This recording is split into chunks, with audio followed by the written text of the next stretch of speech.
Warren Mrziak. I'm a technical evangelist with Atlassian, and I've got 50 minutes to talk to you today about Atlassian Open DevOps. So we're going to get started and move pretty quickly through this. At a high level, we've got kind of four things that we want to cover. The first thing we're going to talk about is deploying to multiple environments using Jira and Bitbucket. This will be a brief overview of kind of the CICD tools that we have. The next thing we're going to take a look at are feature flags and how we can use those to control code execution. Then we're going to take a quick look at scanning security vulnerabilities with Snyk that integrates directly with Bitbucket. And then finally, we're going to talk about how all of this ties back into Jira.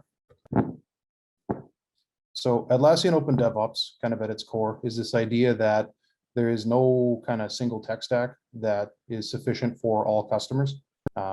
We recognize that customers have different needs and already have existing tools that they use, and they probably don't want to switch off of their existing tools to new tools that do the same thing. So what we want to do instead is provide the ability to integrate a vast array of tools into Atlassian Open DevOps and have Jira kind of be the center of that ties everything together. So with Atlassian Open DevOps, we kind of have this idea of a cycle of work where a team will plan out their work using tools like Jira, Trello, Confluence, etc., and build a list of Jira issues that they're going to tackle for a sprint or a longer chunk of work, depending on how you organize your work. And then once they've got kind of their pile of work set up that they're going to do, the team is going to, individual developers in the team are going to grab those Jira issues and they're going to start working on them. And they can be a vast array of tools they use for this. You can do something as simple as Vim or Git, or you can do IntelliJ, Visual Studio, etc. There's lots of tools out there. And we don't prescribe any set of tools that you have to use to build your software and test it. Once you've got your code built, you're going to push it up to some kind of source control repository that's going to run your CICD. Typically, this is going to be something like Bitbucket, GitHub, or GitLab. You can use other things. It's up to you. We don't prescribe which tools you have to use. We also don't prescribe which CICD tools you have to use. That's, again, up to you. One of the things that we find really useful is feature flagging. So we're going to talk about that a little bit. But feature flagging is kind of this broader category of steps in your CI/CD pipeline. You can use feature flags as part of your deployment technology stack, but there's lots of stuff you can do: code linting, security scanning, etc. What you do in your CI/CD pipelines is completely up to you. Kind of the pipeline you build is also completely up to you. So with that said, let's move on. So the first section here, we're going to talk about kind of just deploying code using Jira and Bitbucket, and I'm going to describe just a basic development workflow. So with any new kind of chunk of work that somebody's going to take on, typically we prescribe that you're going to start by creating a Jira issue for it. We need the Jira issue to tie everything together. So somebody's going to go into Jira and create this issue. It might not be the person doing the work, or it might be the person doing the work. It really depends. But generally, we want to track all work in a Jira issue. And the important thing here is the Jira issue ID. In this case, it's IM202. We can see that in the screenshot. So once you have a Jira issue ID, you can go into your tools that you use to build your code or build your product and start working. And you're going to tag all of your branches and your commits with that IM202. And by doing that, kind of the Jira integrations can tie everything together and pull that information back into the Jira. So if we look on the right-hand side of this Jira, there's a development chunk here. That doesn't have anything populated in it right now because this is a new Jira. But later, we're going to see that while we do our work, this starts to get populated with updates kind of automatically. So at this point, we've got a Jira issue ID. We've gone and we've built a bunch of changes with our development tools, and we've pushed to our feature branch.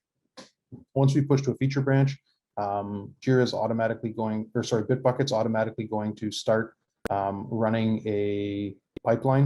And the pipeline is defined in a Bitbucket pipeline.yaml file in this case. Now, if we're using GitHub, it'd be in GitHub Actions, etc., stuff like that. Whatever you do to define your CI/CD pipelines, we can take a look and we can see that our pipeline, in this case, has a bunch of steps and it's running. In this case, it's completed. The steps you have in your pipeline are completely up to you. We have steps here for running unit tests, running our Snyk tests, deploying to US West 1 and deploying to US East 2, and then integration testing in both of those regions. So for our pipeline, this is a dev pipeline for a small project here. If the unit tests fail, the deployment stops, we don't continue on. Snyk tests fail, the deployment stops, we don't continue on. If the deploy fails, again, it stops. And if integration tests in a particular region fail, again, the pipeline stops, and we'll be able to dig into and figure out what the problem is. Once you've made changes and deployed through your pipeline, you can do manual testing in your testing QA regions, and then you can decide at some point that you're ready to move on and deploy to production. So to do that, we're going to create a pull request. And in this case, we see we're pulling the changes that are in IM 202 into mainline. Mainline is our production branch. Once you've got your pull request, it's going to get sent out for approvals. So somebody's going to do a code review on that, make sure that the code changes are up to spec, that there's no glaring problems with them. They're probably going to go look at the pipeline that ran in Dev and QA to make sure that the tests all passed, and to view kind of your sneak security scanning or your other steps. Maybe you've got code linters in there to make sure your code is up to spec. Once you've gotten your code reviewed and approved, somebody's going to merge the pull request into mainline, and that's going to kick off kind of your production deployment pipeline.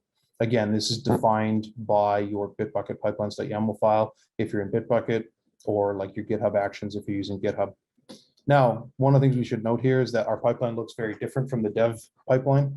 In this case, we simply deploy to 3 production regions and run integration tests in 3 production regions. The shape of these pipelines is completely up to you. There is no prescription about what steps are required. So there are many, many, many possible configurations you can set up. You can also integrate many tools in here. So if you want to do code linting or many different kinds of testing, if you want to do canary testing, etc., that's all possible. It's really kind of whatever you can come up with. And the reason we do that is because we, again, recognize that not every company has the same structure, the same customers, the same regulatory compliance requirements, etc. So instead of kind of trying to prescribe how things work, we're just leaving it wide open so that you can actually build the solution you need for your business. When this pipeline is done, you'd basically be through our 3 production regions, and you'd have passed integration tests in all regions, meaning as far as we know, based on the tests that we've written, the code is working correctly after deployment. So, and this is all automatic, which is really nice. The developer didn't have to go in here and do a whole lot of stuff. They basically made their code changes, committed and pushed. And then once the dev pipeline was finished, they went into and created a pull request. The pipelines for production deployment run automatically. The developer didn't have to spend a lot of time mucking around and doing extra clicking to monitor this. They can go in and take a look whenever they want. So with that out of the way, we're going to move on to our next section, where we're going to talk about some feature flags. Feature flags are really nice because they allow you to decouple kind of the enablement of new code from the deployment of new code. Some CI/CD pipelines can take days or weeks to get through. Like if your pipeline has, say, 30 production regions, and each of those regions requires, say, soaking for a day before moving on to the next region, just to look for errors or to see if you're having increased ticket counts because you're monitoring activity in those regions. There can be a lot of things that slow those regions or deployments down. With feature flags, we can decouple kind of the deployment of running code from the deployment of the actual code. And this lets us basically save a lot of time and have a better way of rolling back our changes if something breaks. We can also do canary deployments effectively with feature flags. So anyways, let's move on and take a look at this real quickly. So I'm using Split for this demo, but basically if you're using feature flags, you're going to go and set up a set of environments that mimic your deployment environments. So in this case, we're deploying to test staging and 3 production regions. So we create equivalent environments in our feature flag tool for this. Once you've got kind of your environment set up, the next step is going to be to create a feature flag. And for each of the feature flags, you're going to set up a default behavior and maybe an allow list. An allow list lets you enable the code for a specific subset of users, which is quite nice for doing your testing. And it's also nice for creating canary deployments, where maybe you deploy the feature flag with an allow list set on for a subset of users and monitor how the code performs for that set of users. And then over time, you can flip that feature flag to on for all users. So in this case, we're seeing that we have a user, Atlassian demo user, and the allow list for that user is also set to off. So if we run this code, I've got some logging set up to dump some stuff to CloudWatch logs. We see that for some random user at Atlassian.com, the feature flag is off, and also for Atlassian demo user at Atlassian.com, the feature flag is set off. So in this case, nobody gets this code. It doesn't run for anybody. So we've deployed to the region, and the code is still not executing, which means we have equivalent performance and behavior to before the code is deployed, which may or may not be useful in your environment, but it is a thing that you can set up. Later, once we're ready to flip the code on for a specific subset of users, we can go into our allow list and we can toggle the behavior on. And then we can rerun that code. And in this case, we look and we can see that split demo is off for some random user and split demo is on for Atlassian demo user. So again, this lets us have our code execute different ways for different subsets of users, which is really nice for enabling test users to run our code, users that we control. It's also really nice for enabling a subset of your user base to use the new feature. And this allows for canary deployments and stuff like that. So it's really, really handy. Now, the next thing is, why do we care about this? Like, what does this let us do? Why would we want to do feature flags in the first place? The simple first step is that it allows developers to go fast. Essentially, I talked about having a long deployment pipeline for the code that had to do soaking and a whole bunch of other stuff in a bunch of different regions, and it took potentially weeks. If we're not enabling the new code as we deploy through the pipeline and we decouple our deployment from our enablement, we can allow that pipeline to run a lot faster. We don't have to be quite as thorough about soaking and testing stuff. Instead, what we can do is we can lean on the feature flag's ability to allow us to roll back our code very quickly to protect us from potential dangerous changes. We can basically deploy through our regions and then enable for a subset of users and test that way, as opposed to deploying and having it enabled for all users automatically. So we get some more fine-grained control over who executes our code, and this lets our developers go faster because they don't have to worry quite as much about the impact of changes. The other thing is rollbacks are a lot faster. So if you want to do a rollback in a traditional sense, you have to redeploy the previous artifacts that were deployed to an environment.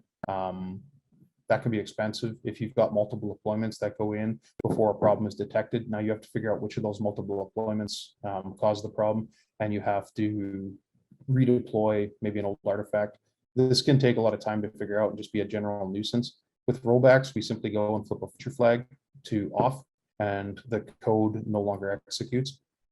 So it gives us a much faster way of responding to problems. Again, this is another thing that enables developers to go fast.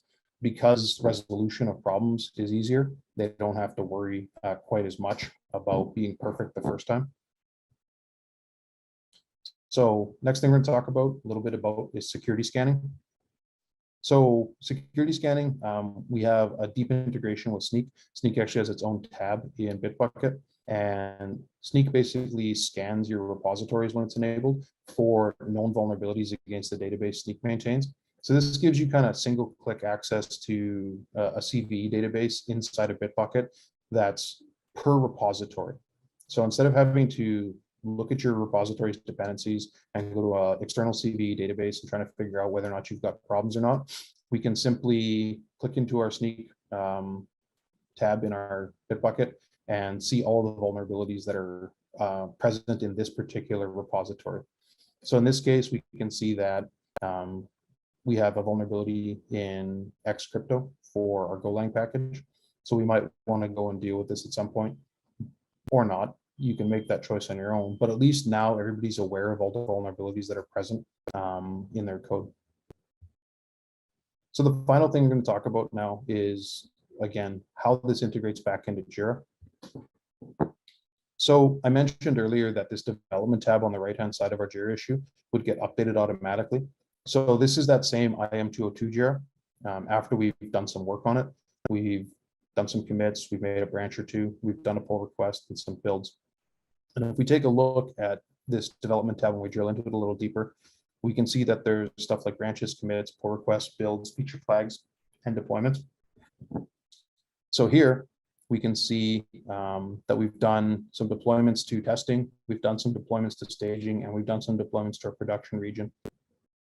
We can also see that deployments in production are behind our deployments to test and staging by a little bit, and we can see when the last change was made.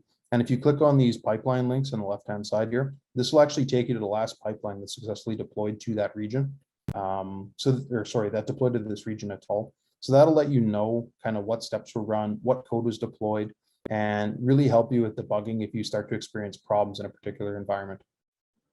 So after this deployment, say we start to notice that there's problems in US East 1, we can jump in and we can see that, hey, IM 202 went in 2 hours ago, and this is the pipeline that deployed it. It immediately shows you kind of what code changed, and you can start to help diagnose your problems more quickly. Same thing with builds, pull requests, commits, branches, all of that stuff is automatically pulled in here. This means that the developer doesn't have to go and update their JIRAs as they do their work. They can simply do their work. They can grab their JIRA issues, they can make their code changes, they can push to source control. The CICD kicks off and runs and does what it's supposed to do. Every so often, the developer's going to create a pull request to merge into production mainline branch when they're ready to go. And all of that is captured into the JIRA automatically. This means that management doesn't have to ask the developer for updates. Instead, management can basically go into the JIRA issues and get an idea of what's going on.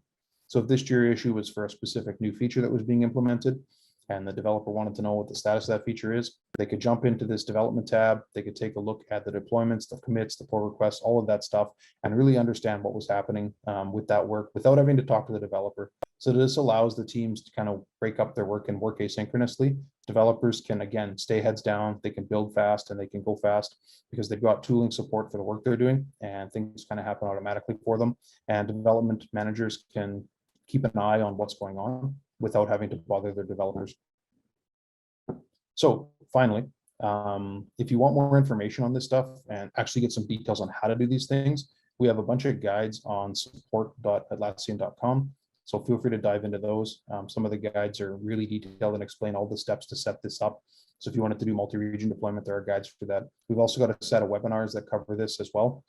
And if you're at Team 22 with us, come check us out at the booths and we can talk about this in more detail. Thank you.